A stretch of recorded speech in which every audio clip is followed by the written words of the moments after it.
Hi everyone, welcome to the All American Asian YouTube channel.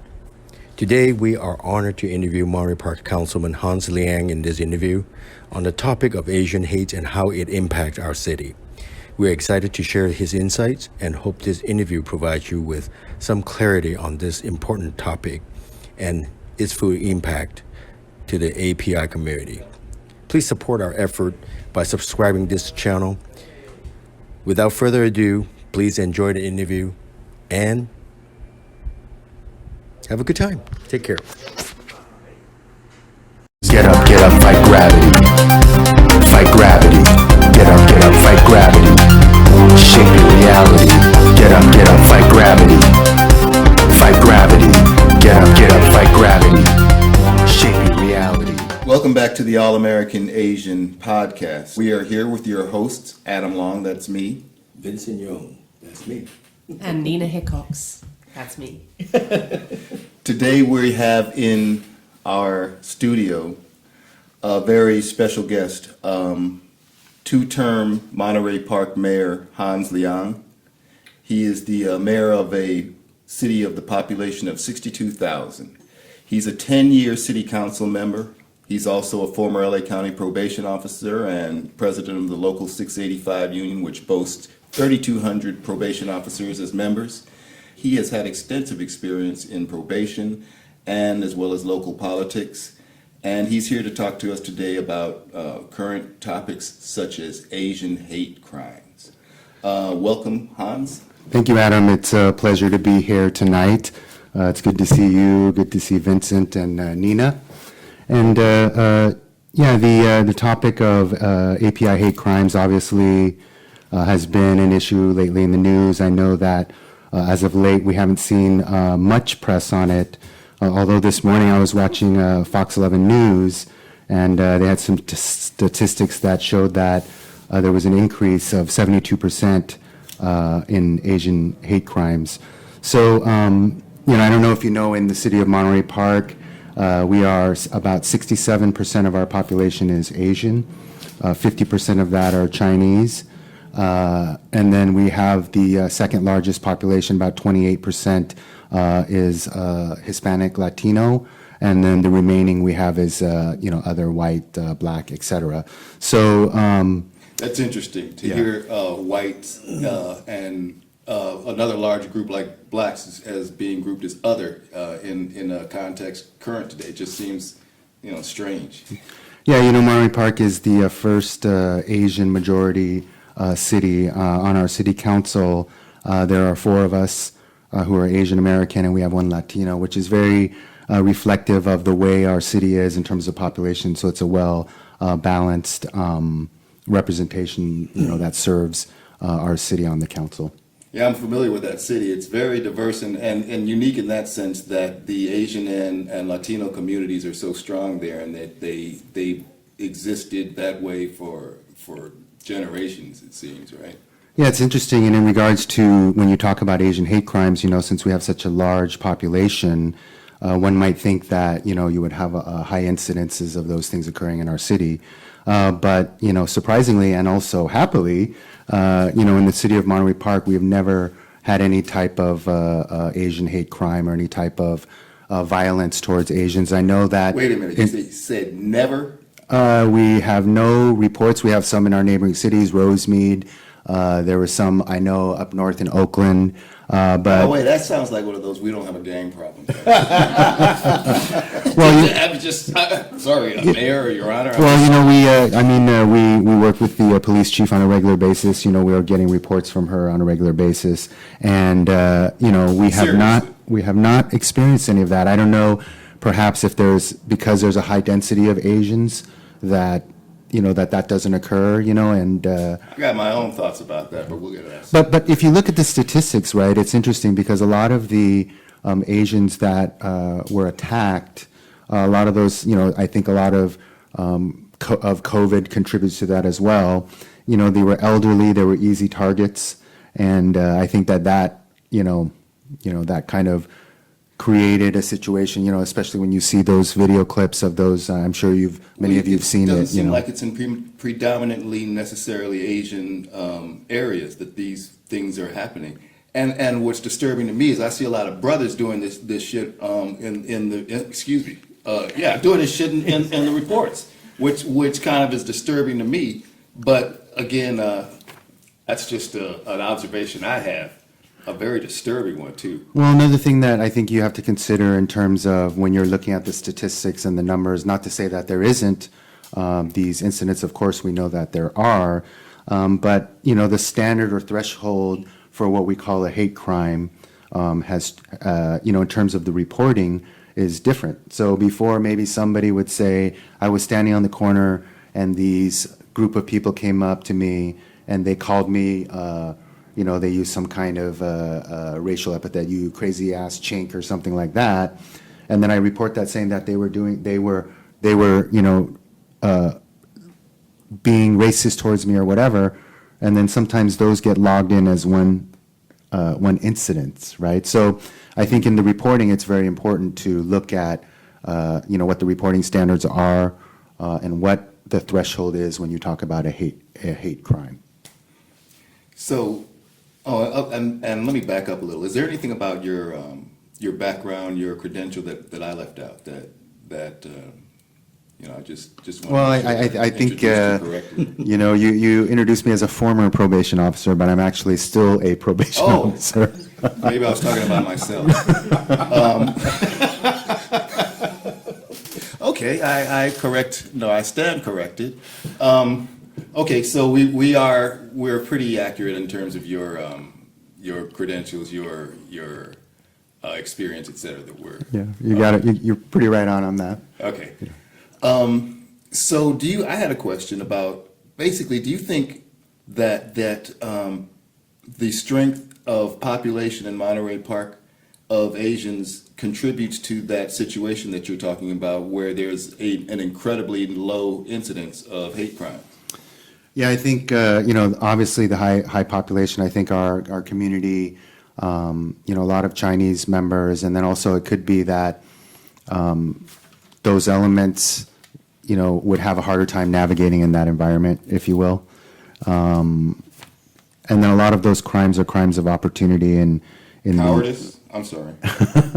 No, I mean, to me, it's like singling out somebody who's vulnerable, and you see one person walking alone and getting jacked in a place where they're helpless, and they don't seem to have a lot of support nearby them, and which is not really going to necessarily what I'm thinking is I'm envisioning happening to an Asian person in Monterey Park, especially just type of neighbors and things that I've seen. You know, people there.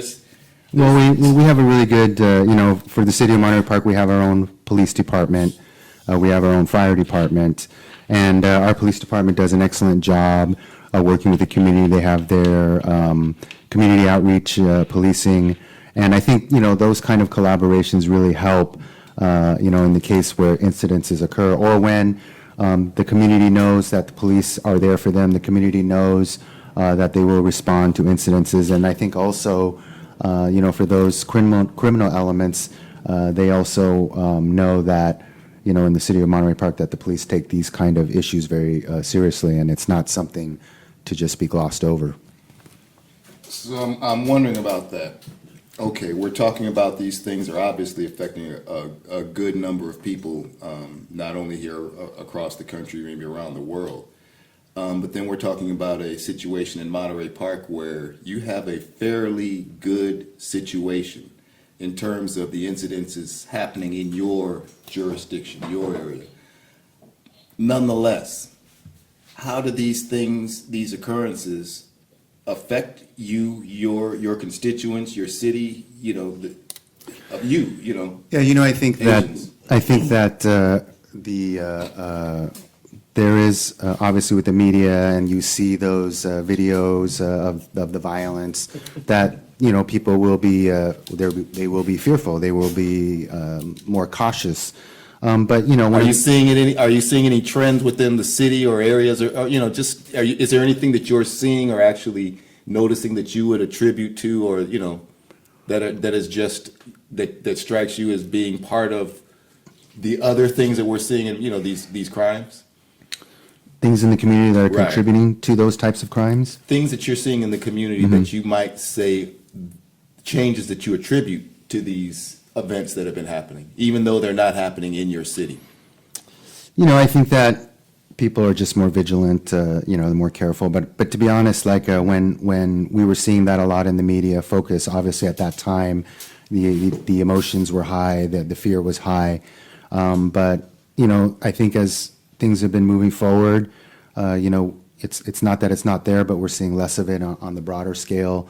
There have been a lot of social movements too to bring people together.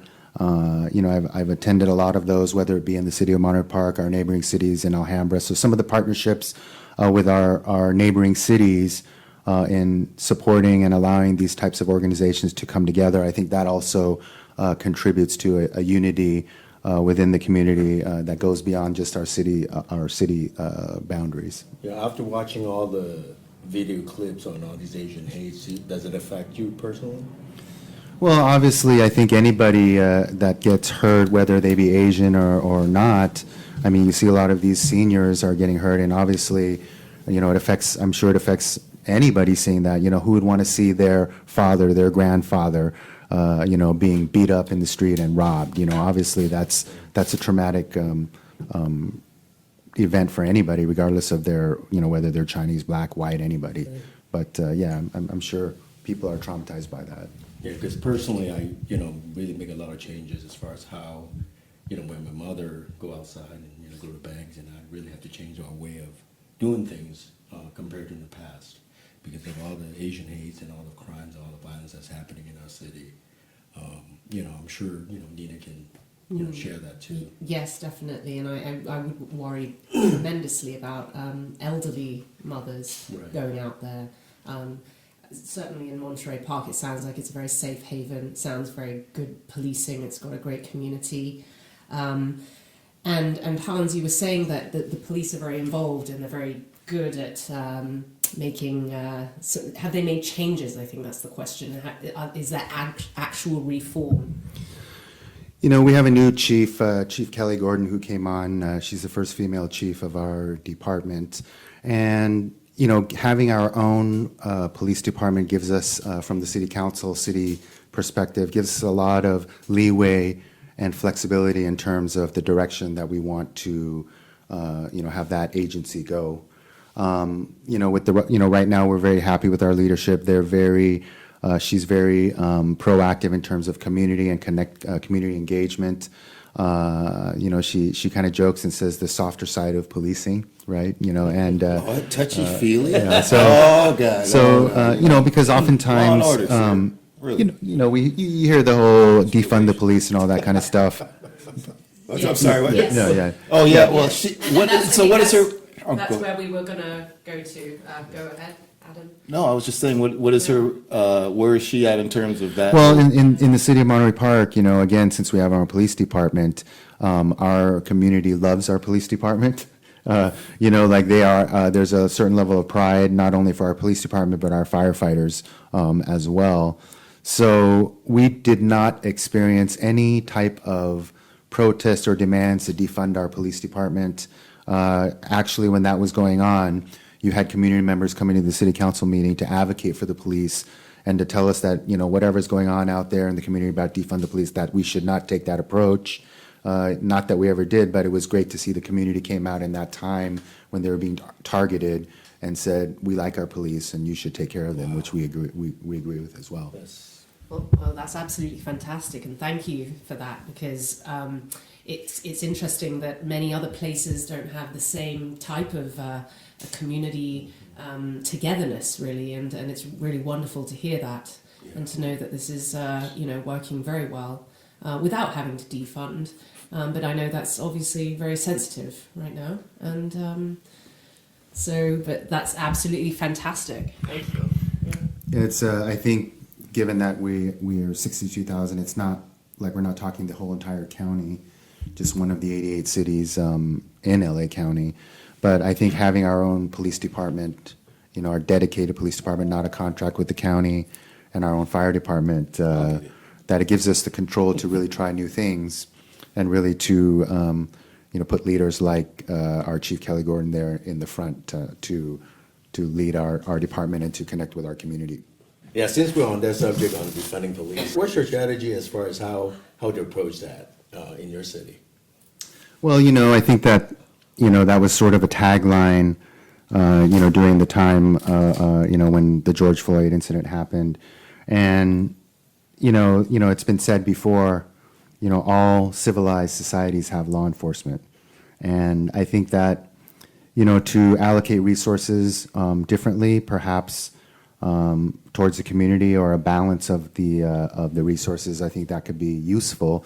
Defunding, I think anyone who really looks at that objectively would say, well, if you got rid of all the police departments and you defunded all of them, what happens when the criminals come and break into my house and we call 911 and they say, well, we've been defunded and we can't come help you, right?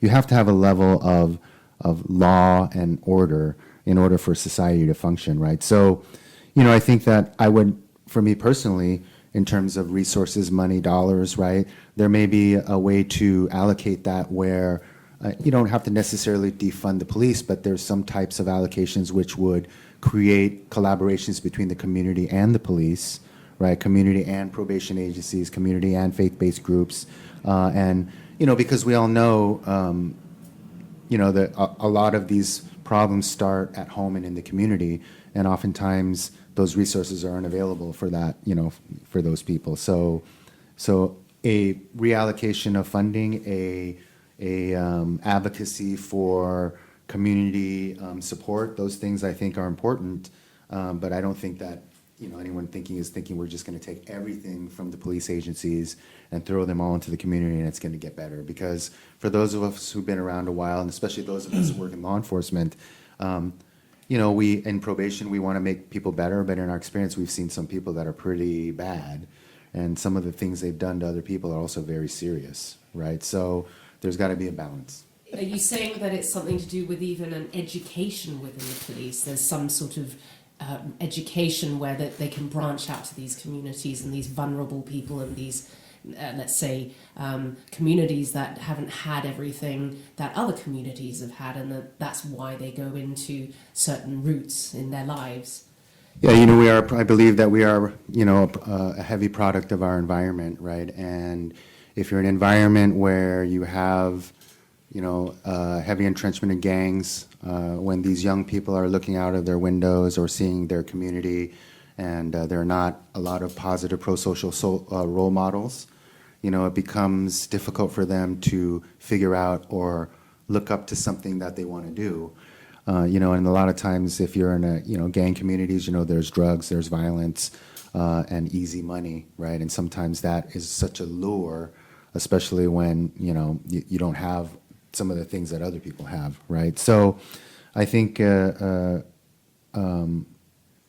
community needs the resources. There needs to be some kind of connection with law enforcement, not just law enforcement patrolling and catching bad guys, but how are they working with the communities, liaisons to the community, and then maybe being able to provide funding for certain types of community-based agencies in which some of these youth can go to, collaborations with probation in these types of these youth centers, and kind of create the whole network. I think that's very important, because oftentimes, like in the case of probation, when the frustrating thing for us, when a kid comes to us when they're 12 years old or 13 years old, it's very disheartening, but we have to ask ourselves what happened the 12 to 13 years before they arrived with us. There was 12 to 13 years of particular lifestyle, particular, if you talk about it from the scientific side, modeling, social learning, and then what can we do to regulate that and equalize that, if you will, so that all those kids, whether they're able to get that kind of support through their family, can get it in their communities through collaborative institutions like CBOs working with probation, faith-based, et cetera. Well, you talk about this network and the village that is required for any young person to grow up well and healthy, and this kind of network that you describe, we have experience in seeing what it looks like. These things, they cost money, And you can look at the jobs that these police officers have, which I think is way more than they are probably supposed to have. And you think about how they're doing too much. We probably agree. Cops are doing too much.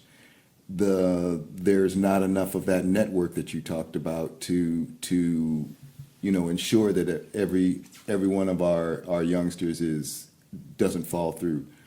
How do you talk about creating that network and getting the money for doing that in a time where there are problems with the police without, where do you get the money from in terms of if the police are doing too much, the network is too small? It sounds like defund the police. Yeah, well, ironically, right now, the state, because of COVID and, reduction in terms of their spending, has quite a bit of surplus money right now. We're talking in the billions. So, I could see where, obviously in the community, and you hear out there's a lot of advocates that have created a situation where they're pitting themselves against probation and fighting each other, saying that, no, we could do it, no, you can do it, or you don't know what you're doing, you don't know what you're doing. But the partnership is where some of the more dynamic things can occur, right? We would be more than happy because we believe, and when I say we, the Local 685, the Probation Officers Union, believes that community-based organizations are an important part of that rehabilitative process and that network that we're talking about, right? We would advocate, even support to go to the state to say, hey, legislators of these billions of dollars you have, you need to provide some of that to the community and provide it in a way of either funding community-based centers, et cetera, et cetera, et cetera. So the resources are available. Some of the ways to get the money through the state, you obviously would want to go to the county as well. But again, I think that a lot of these, since we're treading on new ground with DJJ especially, right, that a lot of research should be attached to some of these approaches that are happening in the community so that you can find out what the best practices are and then scale those types of approaches up bigger in those communities. Okay. So one more thing. Do you think that if they take on a bigger role and that law enforcement takes on a smaller role, say letting loose of some of the mental health things that they're required to do, would that be a justification for their, I wouldn't say defunding, but therefore reducing the funding that they get for them doing a smaller job? Less work, No, I don't think so. A job of a smaller scope. I think right now, even if you look at the, like for law enforcement, right, because law enforcement has not been so glamorous in the past, recent past, our agency, even though, for example, Monterey Park, we hired, several more police officers, it's not like there's a long line of people signing up to come in, and the recruiting part is even harder now, not only for our local agency in Monterey Park, but also for the sheriffs and other agencies in the area. So I think that there's a way to at least maintain, the current law enforcement, workforce, but there's also ways to supplement and partner with community-based agencies, and I think there should be enough money to go around for everybody, right? But the thing is, you have to stop the fighting first before you can work together, right? And I think that one of those issues is that, oftentimes it's fighting over certain streams of money instead of working together to pull in new streams of money. Okay. Are there any What other did he things- just? What did he just? I really want to talk more about the infighting as far as how Yeah, what's the budgetary, how that work with the state, and then come down to the county level where we trying to divide these money among ourselves and the CBOs and all the different players. And it seems like we are moving forward, but then we're going backwards. And I'm just, it's the last 10 years it's been like that, from Well- my experience working for a probation department. Yeah, I think for those of us who've worked in the probation department for a bit of time, we see the pendulum that swings left and right, right? You have certain times and eras where it's more therapeutic or more intervention services, right? And then you get to the point where, whether it's the politics, whoever's in power at that time, becomes more law enforcement, more tough on crime policies and things like that, right? So, it really depends, on the pendulum. We've seen it go both ways, right? But, oftentimes it's, my former union president, Ralph Miller, I was talking to him before I became the president. I had some very idealistic views, community, things like that. He said, those are all great, Hans, and you can do those things, but one thing you want to remember, that it's about money and power, and that the power that money can influence, right? And he says, this is before I was even elected as a council member, and he said, if you ever get confused on issues, follow the money, and you'll understand, right? And it sounds like, kind of ominous, right? But the reality is that, we don't get up and go to work every day unless we're going to be getting compensated for it. We have to pay our mortgages and things like that. But the thing about that is that you need to have systems that are balanced, where the success of everyone, the success of the individuals require and demand the success of the group, right? When you have situations where, you've leaned too far one way or the other, or all the money goes over here, no money goes over here, or when it becomes polarized, right, ours, yours, then you miss the goal, which is how are we going to help the community, and not whose money is this, and what are the ways that the community and law enforcement, et cetera, can work together to make the situation better. It takes a required focus to do that. But if we're constantly saying, well, no, this money should be ours, and this is the reason why, and no, this money is ours because we had it longer, then what you're doing is you're arguing over the money instead of using that energy to come up with solutions for the community. The eternal dilemma of probation. People who are supposed to be here to serve the public, and they stop and realize that, you know what, it's just about my own situation.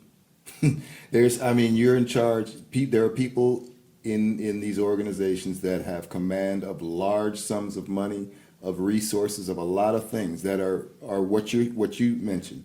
They are intended, if used correctly, to benefit all people. If a sharp and effective leader acts in a way that with that end, then you see beautiful things happen.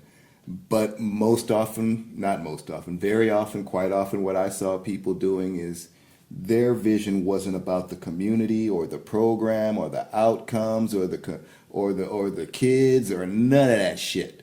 Theirs is, how does this decision affect me and my friends? Yeah, I think that, you do see that in any organization, right? And the larger the organization, like probation, 6,000 plus employees, 3,200 of which we represent, then just given the numbers, you're going to run into more of those people, right? But, those people, at the end of the day, if you're clear on what the outcome is, that just becomes someone that you got to get around or over or under. But it's not the person that's going to be the reason why we couldn't do it, right? So, we have a new chief right now, and I think that he's got his head in the right place.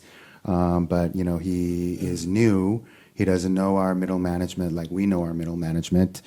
Some of those people are really sharp, and some of those are like the ones that you described.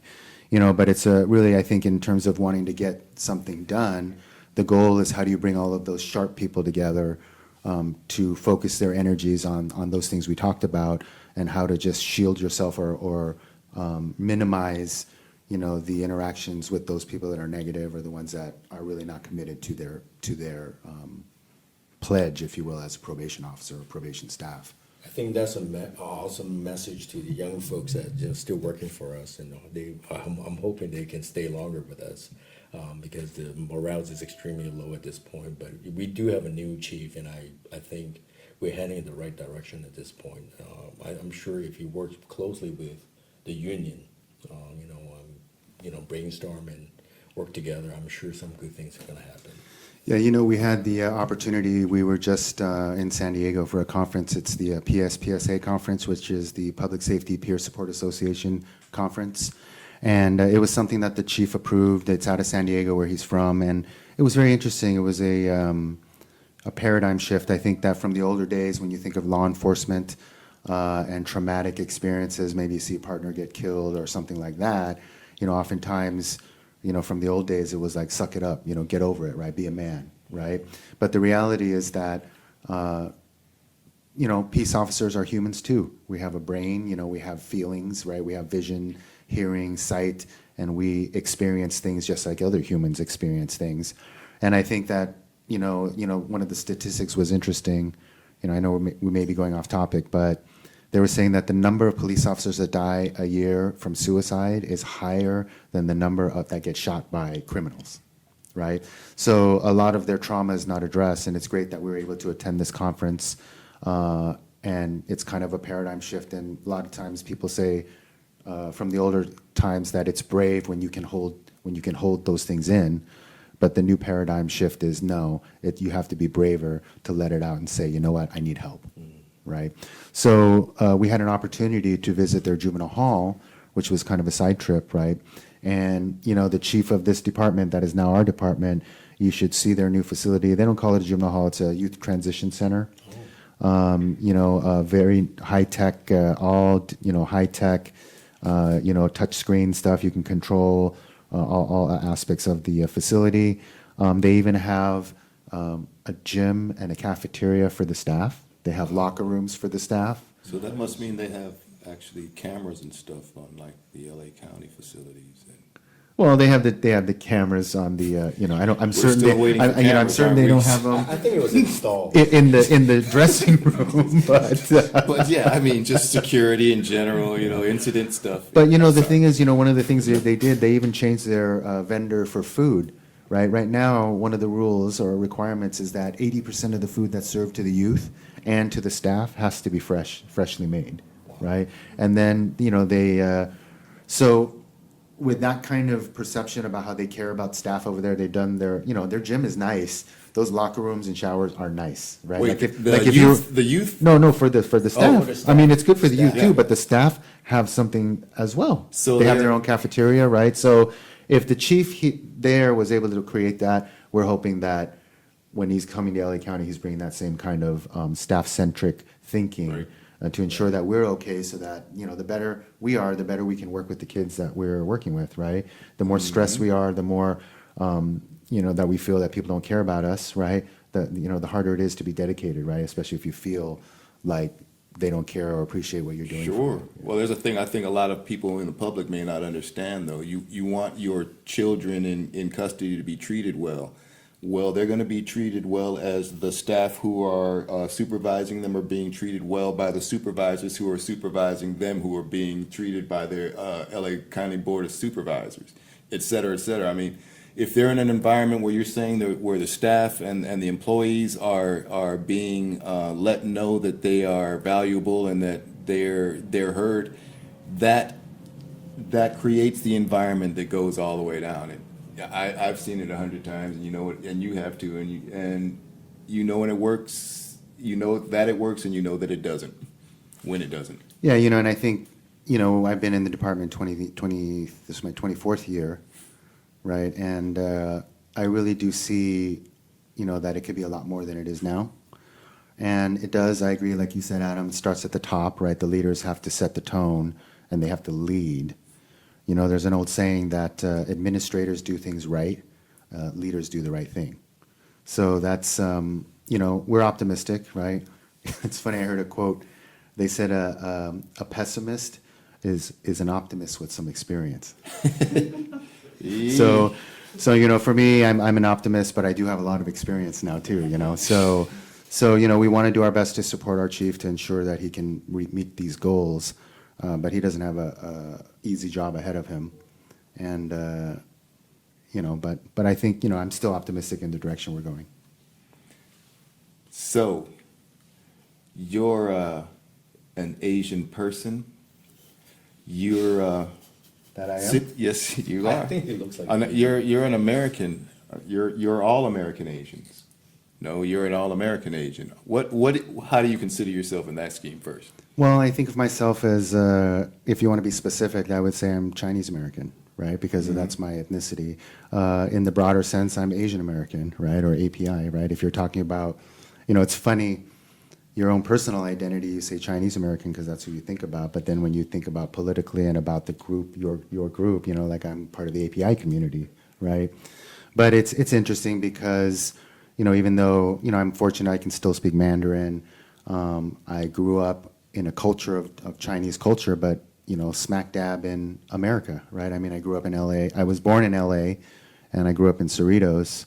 So all of my references are basically American references, Bugs Bunny, Tom and Jerry, like those type of Brady Bunch, $6 million man, like those kind of cultural things and standards and stuff. yeah, so it's a little bit different, but I think that for me, I really enjoy and have pride about my culture. So I did a lot of reading and really kind of immerse myself in the history of my culture, of the Chinese culture. So, I think that that's important for someone who's an immigrant or someone who's not of, whatever your descent. We know in America, right, it's all, other than Native Americans, everyone else is an immigrant, right? And they all have their stories, and they shouldn't forget, they should embrace their culture. And that actually becomes a new culture in America because there's traditions that start here that are unique to being in America, right? For example, in Chinatowns, we have tongs, which in Chinese means halls, benevolent societies, right? In China, they don't have tongs. Why? Because when Chinese were building the railroads, when they came over, they were not citizens, they were not seen as regular people, they were just laborers, right? So how do you navigate your way around? You'd come over, they'd say, what's your last name? And then let's say it's Lee. Okay, the Lee family tong, you go to this building. They would provide you food, they would set you up with employment, so kind of like chambers of commerce, things like that. But that becomes a uniquely Chinese American thing because you didn't have tongs or associations that had to, guide people or help them because in China everyone was Chinese, right? So it's important, I think, for me in terms of culturally, I know my history, but I also know that I am sort of defining myself as an Asian American, and that is, that is really kind of, at least in my construct of that, is a blending of my roots and my Chinese history along with my experiences and cultural influences in America and being raised in America.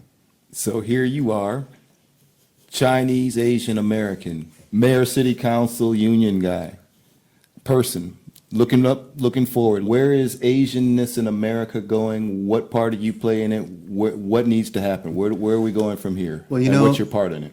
It's interesting you asked that. It's just recently, I don't know, that I'm sure everyone knows that Marvel came out with their movie Shang-Chi, which featured a Chinese American, an Asian American hero, right? And the great thing about that is that it was top of the charts, 91 million on its opening weekend. So I think that's a clear signal that Asian Americans, the time has come for them to be in media, film, things like that. It's just coming? Well, it seems actually, if you think about it, in the 70s, it was Bruce Lee, right? For us, at least, for Asian Americans looking up on the big screen, seeing what heroes are, right? We saw the archetypes of the cowboys and the Clint Eastwoods, but we didn't have somebody that looked like us. No, right? Bruce Lee, I gotta just say, when I was a kid, Bruce Lee was the baddest motherfucker on earth. And I mean in Inglewood. Bruce Lee, the Green Hornet, all of that, when he broke, I'm just saying, Bruce Lee was probably our first hero. I mean, someone of color, right? Someone that wasn't, he broke. It wasn't even like he was Chinese. I mean that old '60s white. It was like, no, he was just Bruce Lee. He was just badass. He was just badass, unique, and undefeatable. He was just. Yeah, which makes it even more of a tragedy because of how early he died, right? Mm-hmm. So then I think since then till now. So what? We're going to Bruce Lee? Is that what you're saying? No, I think that you were mentioning that the last time was Bruce Lee, and then from then till now we've seen, a lot of great Asian actors, but they're not from America. Like you have the Chow Yun-fats, the Jet Lis, the Jackie Chans, right, which are imports. But not until the Shang-Chi movie do you really have a hero that is an Asian American male, right? And that the audiences have embraced and accepted that as reflected in the success of the release. So I think that there'll be a lot more opportunities, and I think that Asians should embrace this. Asian Americans should embrace it to be able to tell our story of what I'm saying. What I was referring to earlier. This experience of being an Asian person in America that has their roots, in a certain culture, but then coming up in a certain culture. Those kinds of stories, I think, should be it's time for that to be shared and to be seen in a way that's part of the American culture and part of the normal American culture. Sounds like you're predicting the next, the Asian Latino explosion. Remember Ricky Martin and all that? So you're saying we're gonna have that here for Asians now? Well, you know, we got BTS No, already, right? We're gonna have something else for Asians, right? Yeah, I think that the opportunities in mass media and film and TV, I think those things will open up more. You know, I'm hoping that it would. I think that, you know, as we talked about dollars and cents, right, the fact that it's evidenced by the success of those movies like Shang-Chi, you know, that means that they would want to replicate that, because at the end of the day, Hollywood is a business and they want to do well.